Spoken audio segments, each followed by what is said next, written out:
जगन्नाथ अभी कथा हाँ जॉइंट पेन रिलीफ कि पाइबा प्रथम कथा मन रखु गोटे ग्लास ने कि मेथी दाना पकेबे आउ पानी भर्ती करेंगे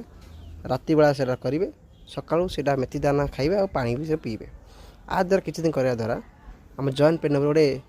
सुप्रभाव पकेब और शरीर धीरे धीरे आराम पाइब